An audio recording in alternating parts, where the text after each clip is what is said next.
Okay, hello and welcome to today's free training video, which is all about values-based spending. And this is essentially a philosophy about how to manage your money that's going to help you actually start to save more money by giving yourself permission to spend.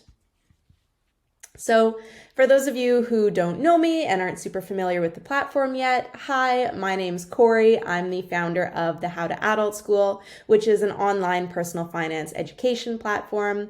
I offer free personal finance education over YouTube, through the podcast, through email, through the email list, through social media, basically any way that you can consume educational information. There is tons of free personal finance education available on there because I want to make it available to everybody.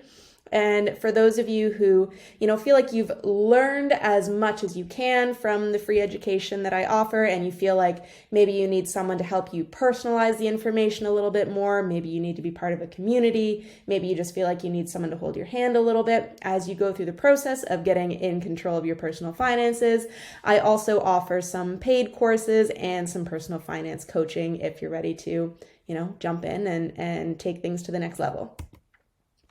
So I will also give you a quick introduction to the How to Adult School. That is my business, my personal finance education business. And essentially my dream when I started the How to Adult School was to give everyone access to the personal finance education that I truly believe we all should have received in some way, shape, or form in school. And this is because I believe that our world could be such a better place if we all had access to learn the financial skills that we really need to build financial security and success for ourselves. And I have this dream, take a minute to think about what you think this could look like, but I have this dream of a world where everyone is taught personal finance skills when they're young so that they can create a financially successful life for themselves as adults. So I see a population of 20 and 30-year-olds who enter the workforce knowing how to manage their salaries, create financial stability for themselves right away so that they're in a place where they can comfortably, advocate for proper pay and good work environments and doing work that they enjoy, and who are able to come into work feeling healthy and happy because they're not constantly feeling drained and stressed about money. They're not feeling the health toll that being stressed about money can take on you. And then from there, I see a population of people in, say, their 40s and 50s who are the next iteration of that. So people who are financially stable, financially secure because they did everything they should be doing in their careers in their 20s and 30s. So now they're at a point where they're kind of coasting. They have everything in place for their futures, their retirement, they're living a comfortable life financially, and they're working because they truly enjoy their jobs, because they believe in what they're working on, because they like their jobs, they like their coworkers. And all of this comes from being in a place in their 20s and 30s to advocate for themselves, for good working conditions, for employment terms that they're happy with. And then beyond that, I see a population of retired people, or people who are sort of beyond their working years, who are actually financially secure, who are able to pay for proper healthcare or home care, who can take care of themselves, and who are able to spend those years of their lives helping the people in their 20s, 30s, 40s, 50s, so that they can get the most out of their careers as well. Because this is the population of people who's done it, who's seen a lot. They have so much to share with us, and it's always such a shame that so many of these people have to keep on working forever or find themselves in a position where they're not able to work and then have to rely on government care and subsidies. And it is not easy to make ends meet or to have a comfortable life living like that. And I just feel like if we gave everyone financial education, it would help. It's not going to fix everything, but it would help, and it would help people take advantage of the opportunities they get when they arise, and to help people really make hay during their working careers so that they can create financial stability and overall be healthier and happier. And anyway, clearly I can wax poetic about this for a long time. This is why I believe in doing this, but I know that's not why you're here, so let's move on. So speaking of why you're here, you're probably here because you feel like there's something that's off about your financial situation. You're not quite happy with how things are going financially in your lives.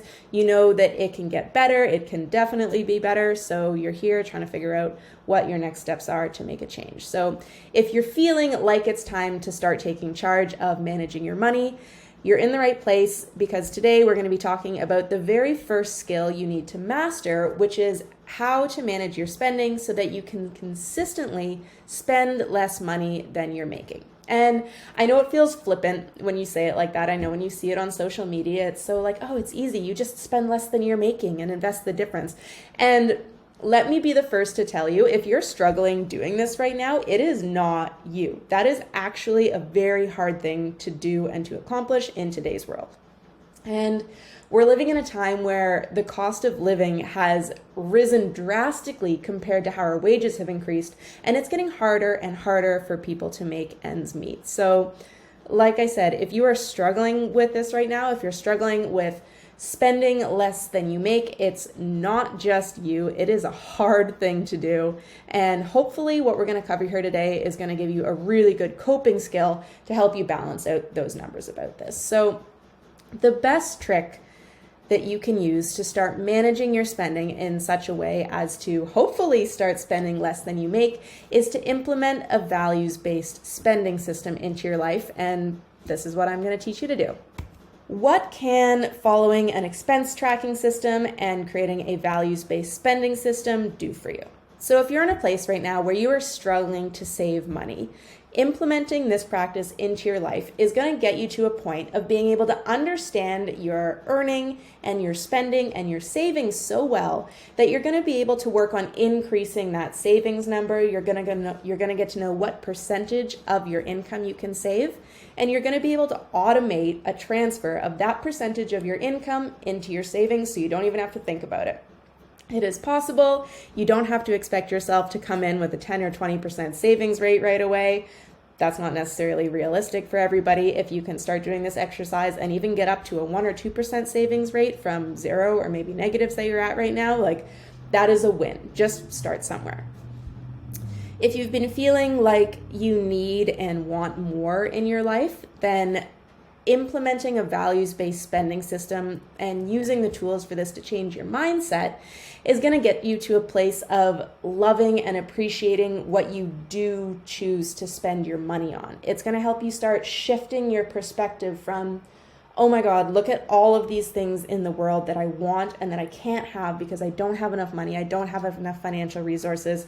It's going to help you shift your focus from that to, these are the things that I feel are the most important for me to use my financial resources for. I love these things. These are my choice to spend my money on these things, and I'm grateful that I get to do that.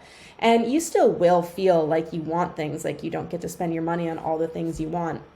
But it's going to help alleviate that feeling of, wow, look at what everybody else has that I don't have, and switch it to, wow, look at what I have. Isn't this amazing? And then you can grow and expand on what you have from there.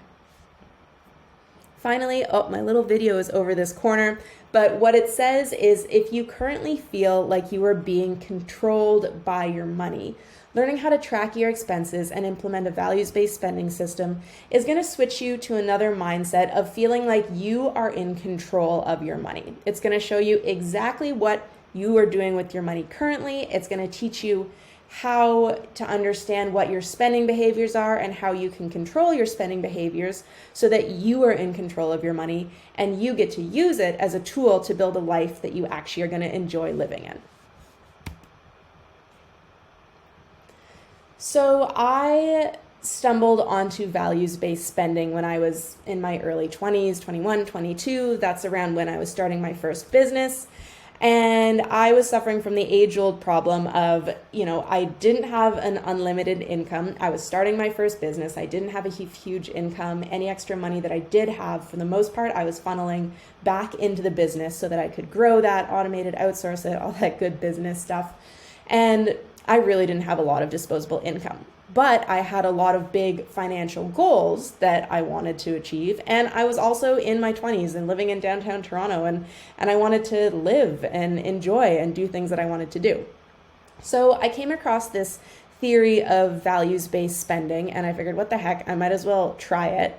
And I implemented it into my life, and honestly, I credit it with being the main building block of what's helped me create the life that I'm living now and achieve the financial goals that I'd set for myself. So between the ages of 22 and 27, I'm 30 now, but we're going to say 27 is when I sort of ticked most of these goals off my list. It was able to help me do things like buying my first home, being self-employed full-time for the whole time, which was like my ultimate goal, creating a 12-month emergency fund, which is part of what's helped me always be self-employed and to weather the inevitable ups and downs of self-employment. It's helped me create a good foundation for preparing for my future and retirement and future financial freedom. It's helped me save and invest as much as I possibly could during those years into my retirement accounts. So for me, I'm Canadian, we'll speak in Canadian accounts for today. That means filling up my RRSP, and I'm almost done filling up my TFSA. And most importantly, while I was saving money and working towards achieving these goals, I was still enjoying my life. I was still having fun and living, and I wasn't just like living in a dark hole in my parents' basement and doing everything I could to never spend money and eating potatoes, because it's, well, at least personally, I didn't feel like it was worth saving money and working towards all of my goals if I had to hate my everyday existence because I was being so frugal that I didn't enjoy anything. Now, despite what a lot of online messaging is going to tell you and what a lot of personal finance content is going to tell you, the base value about following a values-based spending system is that spending money isn't bad, right? The ultimate goal isn't just to pay for your essential existence and then hoard the rest of your money in a desperate bid to prepare for your retirement. The goal is to be able to earn money and then pay for your essential living expenses, save for your goals, all your financial goals, that includes your future retirement, and then to use your remaining money, your remaining discretionary income as a tool to build a life that you love and that you actually want to live in. Now, that's probably a very different way of looking at money than what you've currently been doing. And what a lot of people ask from here is, how do you learn to use money as a tool to build your dream life instead of feeling like your life currently is just controlled by the amount of money that you have? And the answer is that you need to get crystal clear on what it is that you actually want in life. That is an important step number one. And then from there, you need to follow your values-based spending system to get there. Values-based spending is when you give yourself permission to spend money on 3 categories of your life that you value more than anything. But the trade-off is that you get to cut the trade-off is that you cut out any other discretionary expenses that don't fit into your top 3 value categories. And over time doing this, you'll find that this becomes a really natural way to start saving more money because you've cut out all of these extra superfluous expenses without feeling like you're depriving yourself of all of the good and fun things in your life, because you're still allowing yourself to spend money on your top 3 financial value categories. So what are your financial value categories? Your financial values are the things that you spend money on that you love more than anything. They're the things that get you out of bed in the morning, that make your life feel, sparkly and interesting and work living, that keep you going to work and going to your job every day. These are the things that they're not your necessary living expenses, but without them, your life is just kind of meh, you're just kind of existing. It's not that exciting. It's not that wow. Your value categories are the things in your life that add that wow factor to living. And I think it's really important to acknowledge that it's okay if you don't immediately know what your financial values are. Not a lot of people have a very clear understanding of what their financial values are. And it's honestly hard to figure out at first because we are so constantly buffeted by messaging from all sides, from advertising and social media, that are telling us to, be better and do more and to buy more and have nicer apartments and take more trips and have a better hair color. And all of these different things are constantly being sold to us, and they're being sold to us in a way that tells us that we are less than if we don't buy these things. And this marketing is extremely effective. I know I'm very aware of it now, and I feel it on a daily basis. I love social media. Social media is a wonderful tool, but damn, a good scroll on social media can really make you feel like you need a better apartment and you need to do more things with your dog and you need to go out more and you need to order cuter cocktails, like all of this stuff. And this makes it really confusing to figure out what it is that you actually value. What are the things that you spend your money on that make you truly happy? Because you're being sold a million different messages throughout the day that say, oh, but if you don't spend your money on this, you're probably not going to be happy. So it does take a while of thinking about this and doing an exercise like tracking your expenses to really figure out what your financial value categories are. What are the things that make you tick, that, if you cut out all your other spending, will help you still enjoy your life, and that if you don't spend money on these value categories, you'll feel like there's just something lacking. So how do you get clear on what your financial value categories are? I mean, if you have super crystal clear, superhuman levels of self-possession and self-understanding, maybe you can just think about it and come up with your 3 categories out of thin air. I know I myself can't do that. I know I definitely am influenced by marketing, and I'm very aware of the fact that one day my brain can say, yes, this is the most important thing, but then the next day my brain will say, oh no, but that's the most important thing. So personally, I'm a numbers girl. I'm a data girl. And tracking your expenses is a really good way to actually see the numbers and the data that are going to lead you towards understanding what your financial values are. And the way that it does this is by showing you where your money is going now. When you track your expenses, you get a detailed list of, for each month, where your money has gone. And when you look through that list and reflect on your expenses, you'll be able to look at them and say, okay, this expense I feel really good about, 10 out of 10, would buy that again. That expense, can't believe I spent money on it, I would rather not buy that next month. And after a few months of doing this, you're going to start to get a really clear understanding of what expenses you think are worthwhile and that you value spending money on, and what expenses, you'd rather cut those expenses out. You don't really need to spend money on them. Now, this little compass looking graphic is the key that you can use to start to understand what your financial values are from your expenses. So the expense tracking spreadsheet that I use, which is the one that's included in the expense tracking course that I'm teaching, what it has is it has a column next to the rows for all of your expenses. And that column has a drop-down menu next to each expense that you can drop down, and you can select essential, need to have, nice to have, or cut it out. And this is a way of categorizing the importance of your expense. So the essential expenses, those are the ones that you need to keep paying to keep on living your life. Like if you stop paying your essential expenses, things are going south. Your water's getting turned off. You're not going to have food to eat. You're going to get kicked out of your apartment. Anything like that that is necessary for you to spend money on to keep on living right now, that's an essential expense. The need to have expenses are categories that they're not essential. You could live without them, but if you don't spend money on these, you're just going to kind of be meh, going through your day. Nothing's that exciting. You're not that interested because you only have money to spend on your essential expenses instead of your need to have expenses. It's anything like that that kind of gets you out of bed in the morning. Your nice to have expenses, similar to the need to have expenses, these are things that are fun and flirty to spend your money on, but if push came to shove, if you had to cut down on your spending for a little while, you could cut out these expenses and be completely fine. These are things that bring little bits of enjoyment to your day. They're the little dopamine hits, but you don't feel like you need them to be truly happy on a day-to-day basis.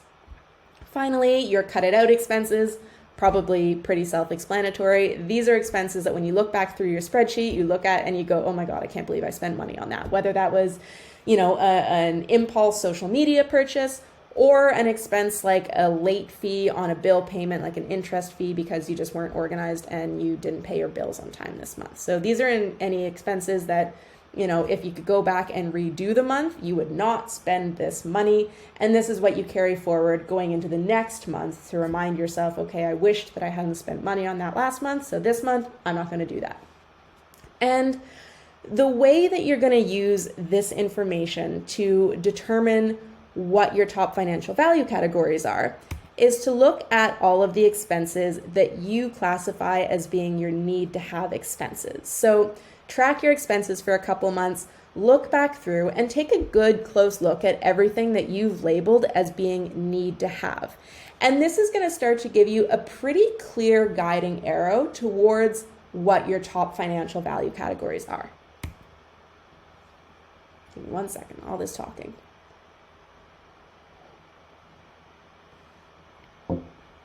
Now, you might find that you have multiple financial value categories. Totally normal. I have tons. I have tons of financial value categories. I have tons of things that I would classify as need to have expenses instead of nice to have expenses. But because we're dealing with a limited resource right now, and that is the dollars that you have available to you to spend, what we're going to do is we're going to look at our financial value categories and we're going to pick the top 3 categories that we are going to allow ourselves to spend money on. And we'll cover this first. I'm getting ahead of myself. Let's talk about some examples of financial value categories, because that's something people always ask me when I talk about financial values. They say, can you give me examples of what a financial value would be? So, it could be travel and adventures or outdoor activities. The things that help you get through your work week is knowing that you have that big adventure trip booked 3 months from now for you to look forward to, or knowing that you're going out camping or trail running with your friend this weekend and that's what's getting you through the work week. It could be going out for meals with friends. It could be your morning latte. Like, everybody talks about lattes as being the first thing that can be cut out of your spending, but maybe that's one of your financial value categories. Maybe that's something you really, really love. Maybe you love walking to work through the park in the morning, but first you stop in at your favorite little coffee shop that's below your building. You get a cup of coffee, you say hi to the barista, and you just really enjoy that experience. And that's part of why you live in the city and why you live in the building you do and all that kind of stuff. Like, don't let anybody tell you that what you feel is a financial value category is wrong. Moving on from that screed, other examples, your pets.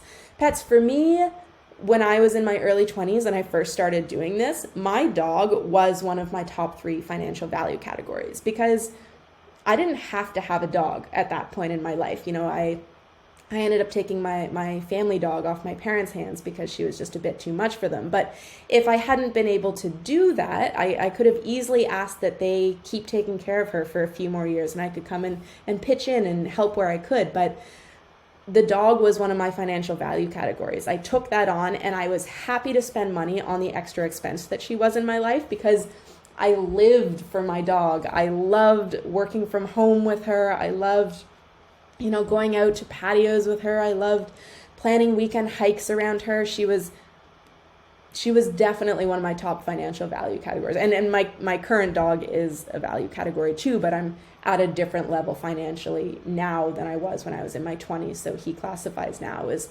more of an essential expense because I have the financial freedom to classify him as an essential expense now. But at that point in time, when I first started doing this, yeah, for sure, my pet was a financial value for me. What's next from there? A cozy living space. Okay, this is an interesting one to talk about because if you'd asked me in those years of my life, I would have said that yes, a cozy living space was a financial value for me, but it was one that was too expensive for the income level that I was at. So I decided to put that value on the back burner for a while. And I definitely lived in some less than ideal scenarios and less than beautiful places in order to save money so that I could, achieve that ultimate value that I had, an ultimate financial goal that I had of buying a house. But maybe for you, having a cozy living expense, having a cozy living space is a top category. That is completely okay. The whole point of this is that you choose your value categories. It could be going out to shows with your friends, paying for the equipment that you need to do sports, your wardrobe, beauty and self-care. That's another really interesting one. And I want to take a second to talk about how society tells us that we need to spend money on our beauty and self-care. But at the same time, in the finance world, there's so much messaging, especially towards women that says that it's frivolous to spend money on our clothes and our hair and our makeup. But again, don't let someone tell you that that is not good enough to be one of your value categories if that's something that you personally really care about. Maybe you're someone who expresses their creativity through how they get dressed every day and how they do their makeup, and that's what helps you feel comfortable and good about the character that you are as you step out into the world. If that's a top value for it, then own it. Like, hell yeah, make that your value. Like I was saying, it can be anything that makes you feel like you and feel good about existing in the world. So, moving on, it could be your health and wellness, gardening and plants, concerts and music festivals. You get the idea. So to get the ball rolling on this, I will share with you what my current top 3 financial value categories are. The first one is travel. So I love to travel. I love to have a trip to look forward to on my calendar. I don't travel extensively. I don't travel expensively. I do recognize that I am still working within a limited budget. I don't let myself go wild and book a 2-week stay in the oceanfront villa at the Four Seasons. Like, that's not how I travel. I travel frugally. I still keep an eye on my dollars, but I've told myself that I am allowed to spend my money on at least one trip a year without feeling bad about it, because that's something that I love out of my life. So, in this picture here, I was down in New Zealand for 3 weeks with a friend, and we were doing a lot of hiking and camping. Last year, my partner and I road tripped out to Newfoundland. This year I was down in Costa Rica for a couple weeks during the first pandemic year when my first business was largely shut down. And I had a few months where I wasn't sure what was going to be happening income-wise, and I was really nervous.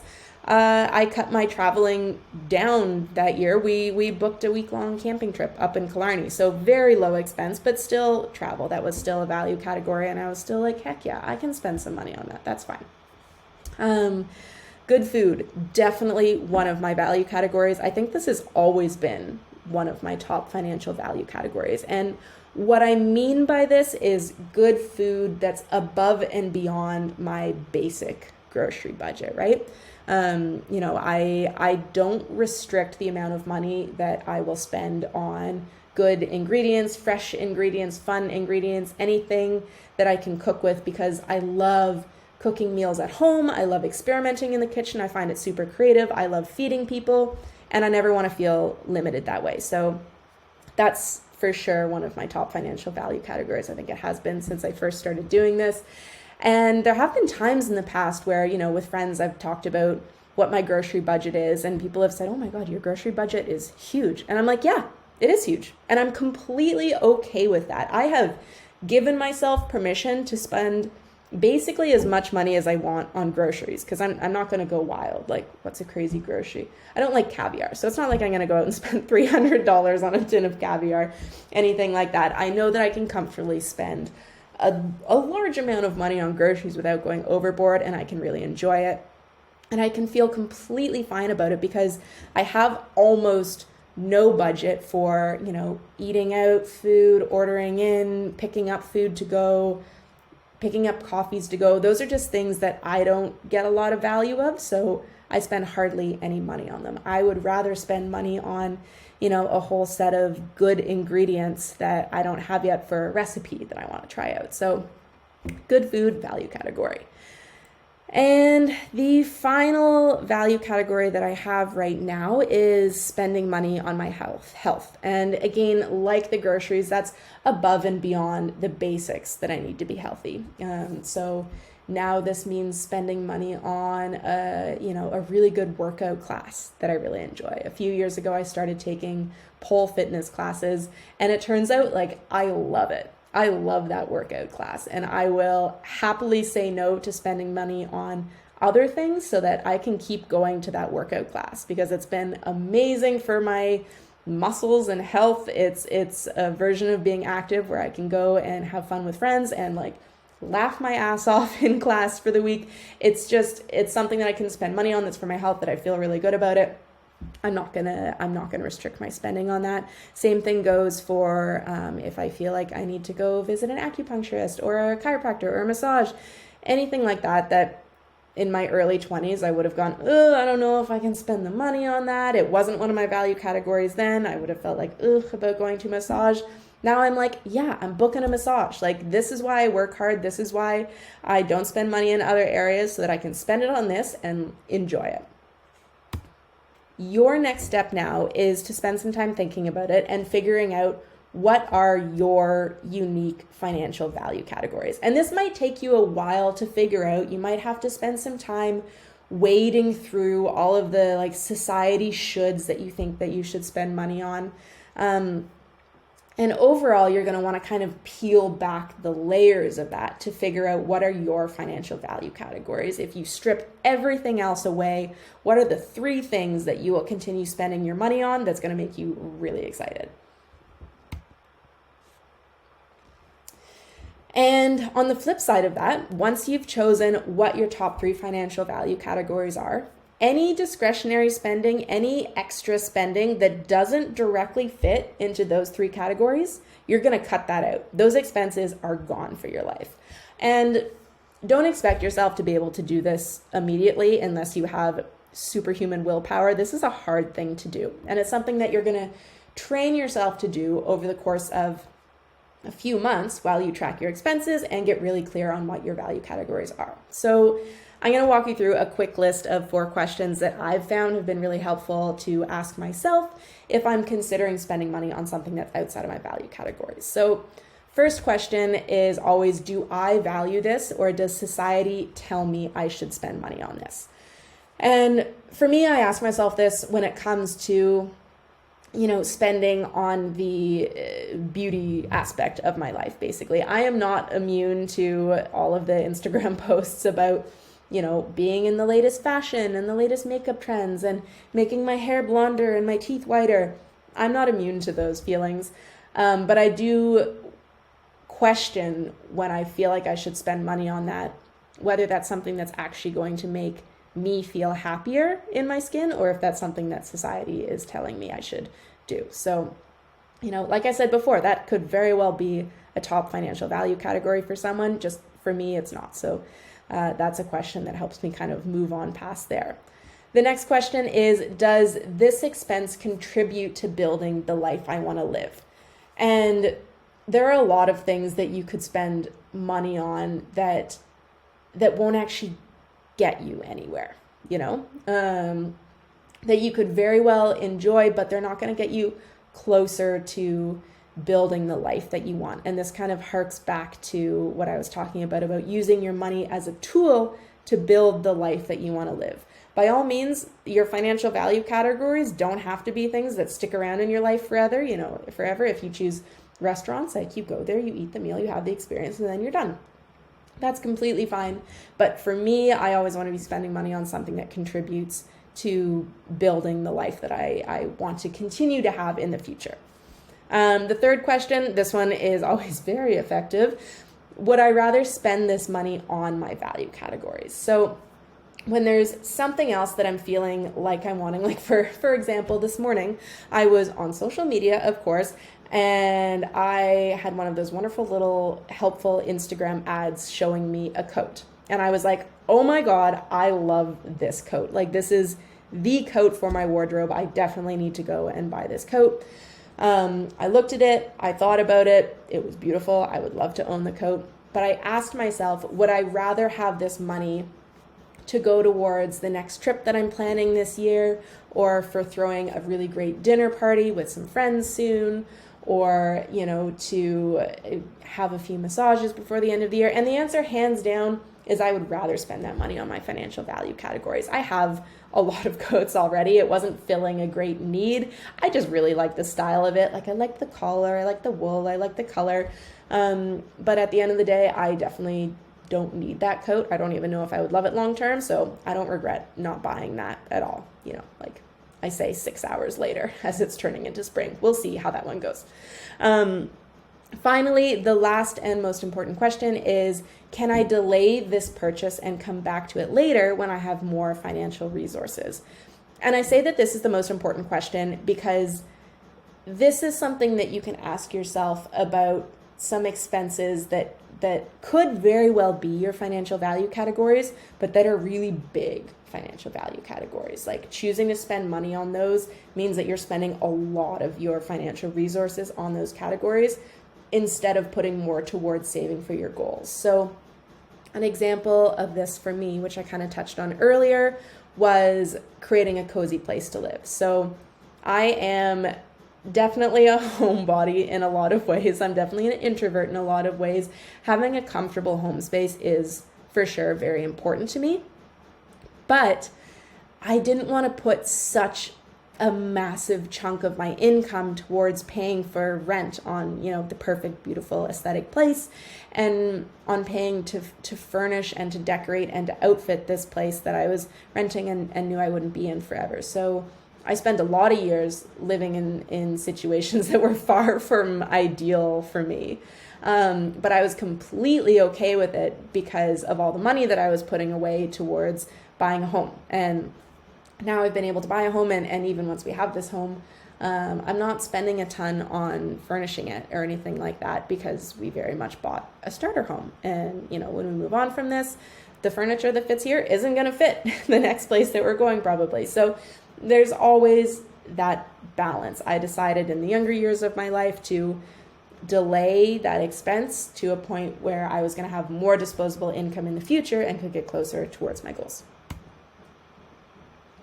So as you start doing this over the upcoming months, and as you start tracking your expenses and massaging your financial values and massaging your spending behaviors so that you start spending more on your financial values and less on the other categories, what you're going to find starts to happen is you're going to start naturally saving more money. Your savings rate is going to increase because a lot of the time what you are going to pinpoint as your financial value categories aren't actually going to cost you that much money. The money that you're saving from these expenses that you've cut out over here, you're not going to use all of that towards your financial values. You're going to have some of it left over. And the question is, what do you do with that extra money that you're saving? And this is where it starts to get really good. So beyond what your value categories are, the ultimate goal that I think I can confidently say we're all working towards, the ultimate goal is to have financial freedom, right? Is to get to a point where you no longer have to directly trade hours of your life in the form of work to get money. And the way that you're going to start to do this is by taking this extra money that you save and being smart with it and being strategic with it. And what I mean by that is you're going to start investing that money in tax advantaged accounts and using that money to diversify your income. Okay, let me take a drink before diving into this because this part's exciting. So here's how this works. When you start saving more money, you're going to start to save that money into what's called tax advantaged accounts. So again, if you're in Canada, that means your TFSA and your RRSP. And you're going to invest the money that you're saving through these accounts into investments to create other streams of income for yourself. So this will depend on what you choose to invest in, but you could start earning more income through interest, through dividends, or through capital gains, which is what we call it when the value of your investments grows and you sell it and then you realize the difference in it. So you're going to start creating alternate streams of income for yourself through investments. And when you start doing this, you're going to start earning income slowly over time while you're sleeping. You're already going to start getting out of that cycle of having to trade hours of your life for a paycheck. Now, when I say you're going to use tax advantaged accounts, that means that you're going to be using accounts that when you earn income in those accounts, when your investments start paying you money, you're not going to have to pay any tax on the income that's earned within those accounts. So this means that overall, over the course of the year, now you're going to be earning income through your paycheck.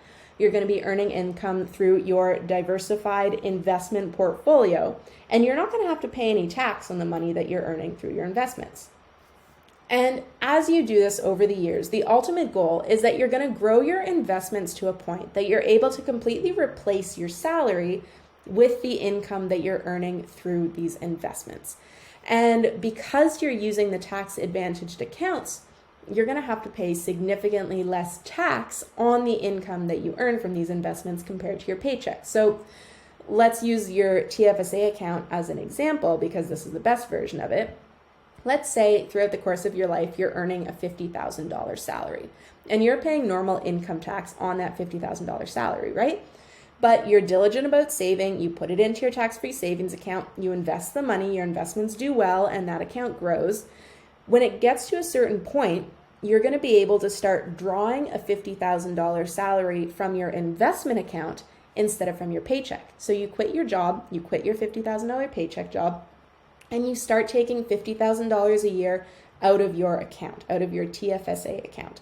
Now, that particular account, you pay zero tax on the money that you withdraw from the account. So if you start paying yourself 50 grand a year from that account, you don't pay any tax on it. You get to keep the full 50 grand. And that's huge because even though a lot of us don't realize it with the way the tax system is structured, taxes are your single biggest expense. For the vast majority of people, taxes are their single biggest expense. It's not housing, it's not your car, it's your taxes. So if you can start earning a salary from a different source of income that doesn't pay tax, you are going to be saving so much money. Like, it's wild. I can't even tell you. That's the ultimate goal that we're working towards, but we're getting ahead of ourselves a little bit. I just wanted to give you like a little sneak peek at where we're going with all of this so that you can start to see the bigger picture of why we are starting to do things like, tracking our spending according to our financial values, making sure that we're consistently earning more than we're spending, all these good things that involve some input and some time and some energy on a day-to-day basis. Now, we're doing it so that we can get to that point of financial freedom.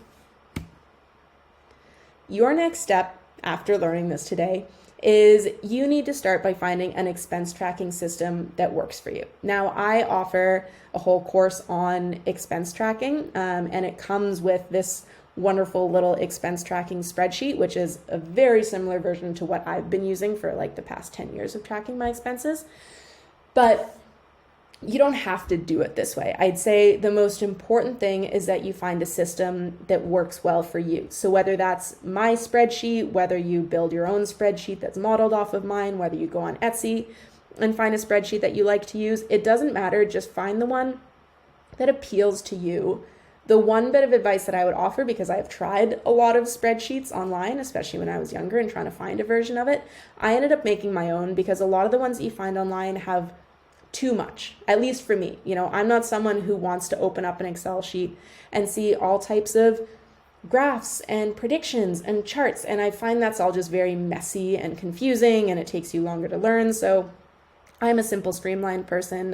If you feel the same way, then look for a simple, streamlined spreadsheet or create one that is simple and streamlined. If you're interested in checking out the spreadsheet that I offer, I don't sell just the spreadsheet by itself. It comes as part of a whole expense tracking course because I think that learning how to do this properly in a way that you're going to get the most out of it has so much more to do with, creating a whole system instead of just using a spreadsheet. So in the expense tracking course, I walk you through the 3-step system that I have used for almost a decade now that I love, that I'm going to keep using basically forever. And it involves starting with financial goal setting, reviewing your goals, reviewing your why of why you're doing all of this. Then there's the whole section that walks you through the spreadsheet that I've created for you, how to use the different sections of it, how the equations automate things for you within the spreadsheet, all that stuff. So that's the actual expense tracking part of it. And then the third part of it is we walk through how to reflect on your expenses, how to use the data in the spreadsheet to start to understand what your values are and how you can start changing your spending behaviors and patterns to work towards your financial values and your financial goals. That's all part of the course if that's something that interests you. The last part of the course that I'm probably the most excited about, that I think is going to be the most helpful, that I know for me, if I'd had this when I first started, would have been the most helpful, is when you join the course, you're added to the email community group.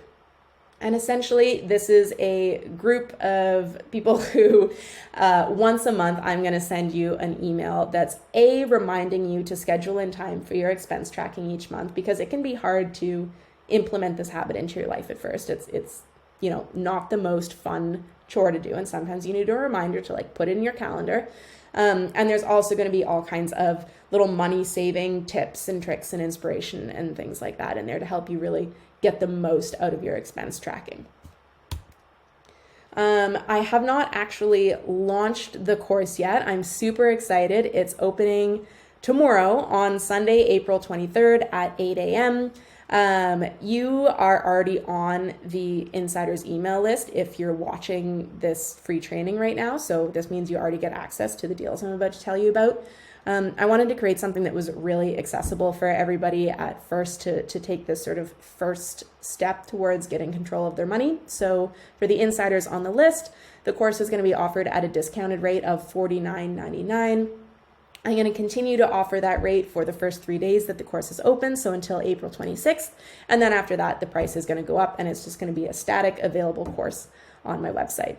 I'm also offering 20 coaching spots at a super stupid, insanely discounted rate for people who sign up for the course. Because I have limited time and resources, unfortunately, I can't offer this to everybody who signs up for the course, but I have made 20 half-hour coaching spots available that you can add on to your course when you go through and check out. So if you feel like you have some extra questions, or if you want someone to hold your hand a little bit through this, or if you want someone like an extra set of eyes to, look through your expenses for the month and start to parse apart how you can start to save a little bit more money, that's what those coaching spots are for. So if you're interested in that, just be on top of the course going live on Sunday at 8 a.m. and make sure that you're one of the first 20 people in there who can book the coaching slot.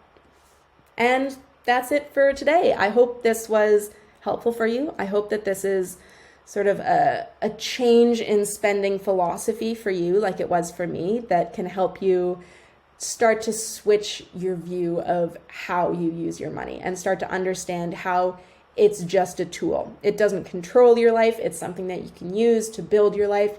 You just have to go about it with the right mindset and the right understanding of all of the moving parts in your life financially. So it's not actually that difficult to do. I know that sometimes opening up your bank account and opening up your credit card statement can be the single scariest thing to do, to see it all. But honestly, after a few months of doing this, you're going to find that you get so much comfort from just knowing where everything is, right? It's that old saying, if there's a wasp in the room, you at least want to know where it is. Like if you feel like there's something wrong, at least you can look at it and see what it is and start to make a plan to fix it instead of just sweeping it under the rug and hoping that it'll get better next year.